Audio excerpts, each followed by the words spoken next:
Assalamualaikum warahmatullahi wabarakatuh. Perkenalkan, nama saya Pramudani Munafajri, NPM 233510365. Saya berasal dari kelas 6F. Di sini saya akan mengerjakan tugas pemrograman mobile, yaitu mempelajari cara menerapkan Global State Management.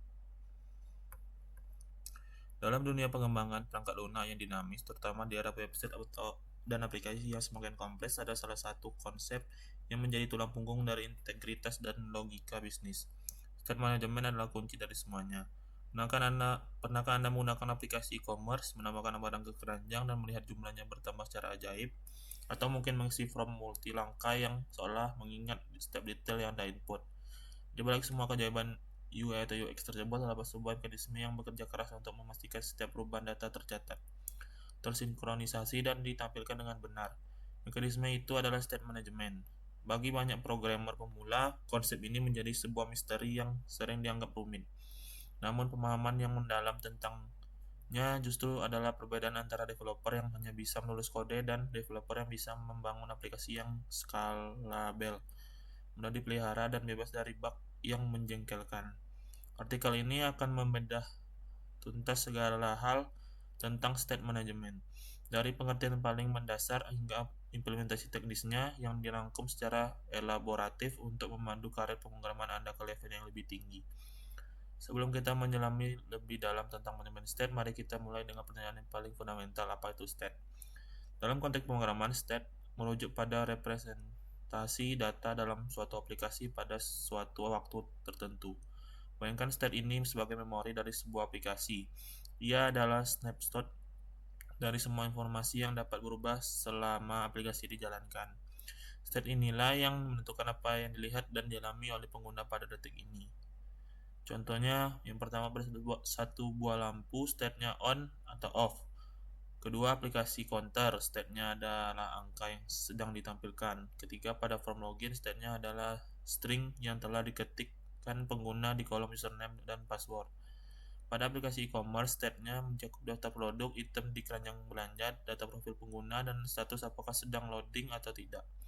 State bersifat dinamis, ia bisa berubah sebagai respon terhadap aksi dari pengguna, seperti klik, ketik, scroll dari server seperti respon API, atau bahkan dari sumber lain seperti timer.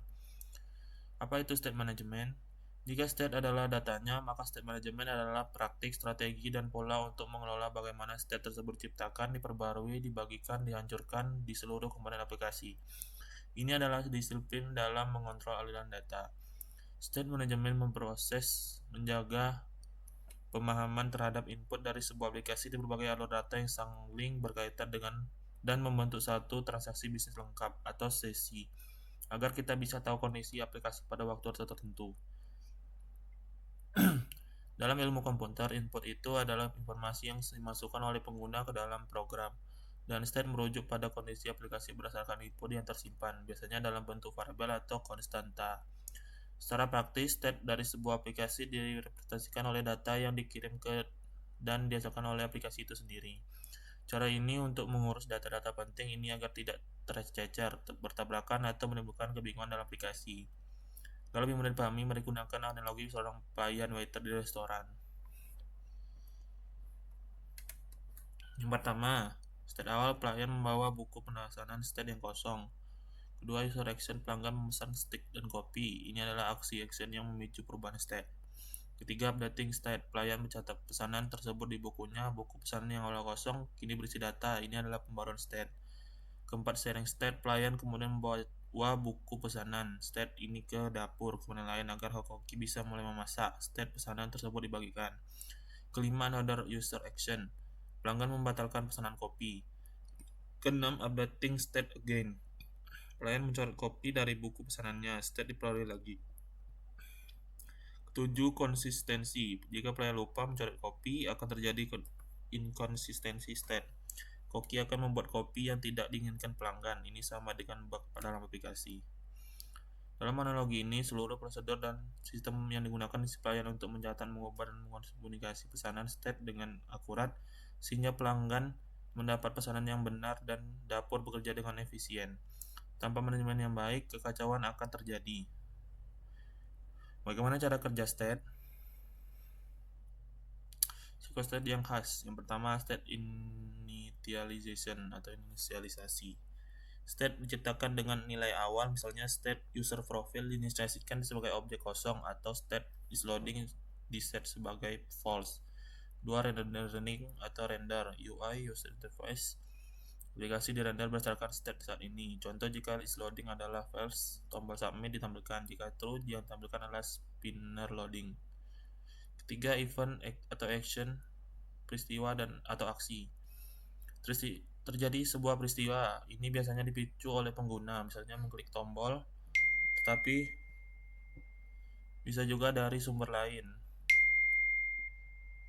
Keempat, state update pada state. Berdasarkan aksi yang terjadi, state aplikasi diperbarui. Misalnya, klik tombol submit akan mengubah state loading dari false menjadi true. Proses ini seringkali melibatkan fungsi murni yang disebut reducer yang menerima state lama dan sebuah aksi, lalu memberikan state baru. Kelima, render ulang. Setelah state diperbarui, sistem state manajemen memberitahu komponen-komponen yang terkait bahwa state yang mereka dengarkan setelah berubah.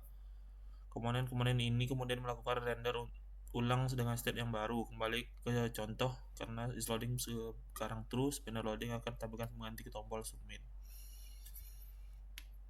Dua model utama state management. Yang pertama, state management di sisi front end, client side. Pada manajemen state di sisi front end, state aplikasi simpan oleh aplikasi atau browser pengguna. Biasanya ini ditandai dengan tombol atau fitur user interface tertentu yang aktif atau non-aktif, dan state tersebut dikirim bersama pesan. Koneksi UI memastikan pengguna dan aplikasi tetap selaras selama sesi berlangsung. Contoh state front end, UI state, dan client state.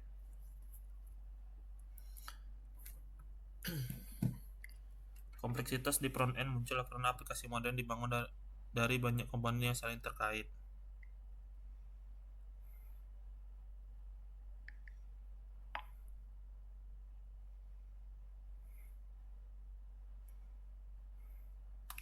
Tantangan terbesarnya adalah bagaimana membagikan state antar komponen ini secara efisien tanpa menciptakan spaghetti kode di mana setiap komponen harus mengoper state ke komponen lain secara manual. Kedua, state management sisi back end, server side. Sisi back end, sebuah komponen aplikasi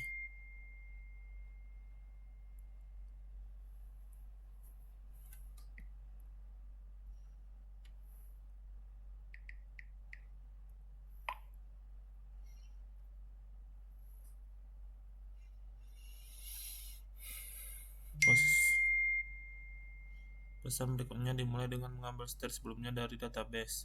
Variable state dalam struktur data ini juga bisa menyinkronkan UI dan secara tidak langsung pengguna dengan state sesi saat ini.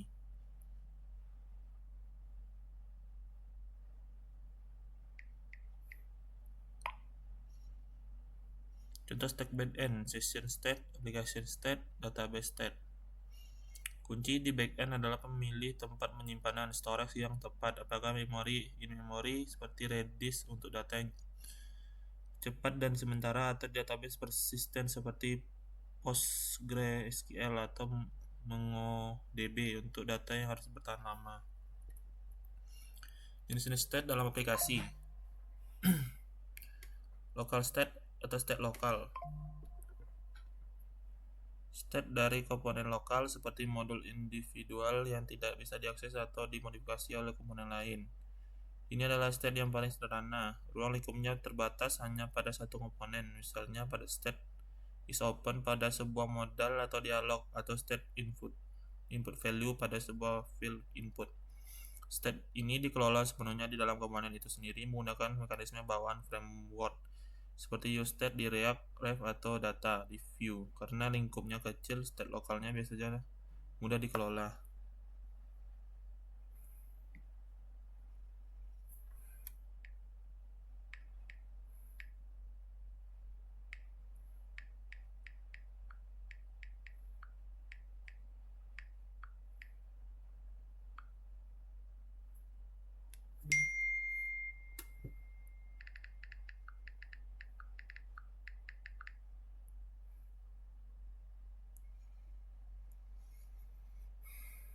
Intermodul atau komponen state antar komponen. State komponen induk ada anak ketika data dikirimkan diantaranya di sini satu state dari sebuah modul bisa mempengaruhi state modul lain. Ini state ini muncul ketika komunikasi diperlukan antara komponen induk dan komponen anak. Jika komponen anak perlu memerlukan state milik induk yang memanggil callback fungsi yang juga diterima via props. Ketiga, global state. State global adalah state yang dibentukkan dan dapat diakses oleh banyak komponen yang berbeda, seringkali tidak memiliki hubungan parental secara langsung. Contoh klasiknya state autentikasi pengguna, state tema aplikasi, state keranjang belanja, data privasi pengguna. Inilah area di mana konsep yang sesungguhnya paling terasa kompleksitasnya. Mengelola state global dengan variabel biasa akan sangat berantakan. Disinilah library state manajemen khususnya seperti Redux, Sustain, atau Konteks API berperan. Jenis lain, server state dan URL state. Server state, data yang berasal dari backend, sedangkan URL state, data yang tersimpan di URL. Apa itu library state management? Saat aplikasi tumbuh dari sekedar beberapa komponen menjadi sebuah code base yang besar, mengelola state, terutama state global dengan kode vanilla tanpa alat bantu akan menjadi mimpi buruk. Kode menjadi berantakan, sulit dilacak, dan penuh dengan bug. Mengenal library state management. Implementasi manajemen state biasanya memanfaatkan alat bantu dari library management state. Secara umum, library software itu hal yang umum di dunia pengembangan software. Library ini mudah digunakan dan menghemat waktu developer karena nggak perlu menulis ulang kode umum dari nol, jadi hemat waktu dan testing.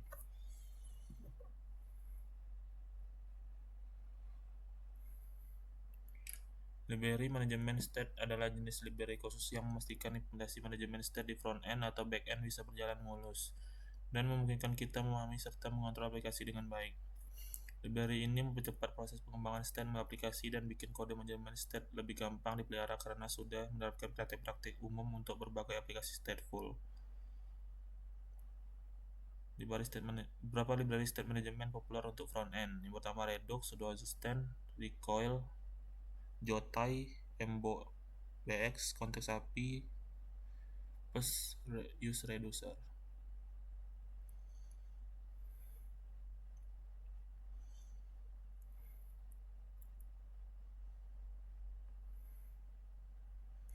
Baiklah, mungkin hanya itu yang bisa saya sampaikan. Lebih dan kurang saya mohon maaf. Wabillahi taufiq wal hidayah. Wassalamualaikum warahmatullahi wabarakatuh.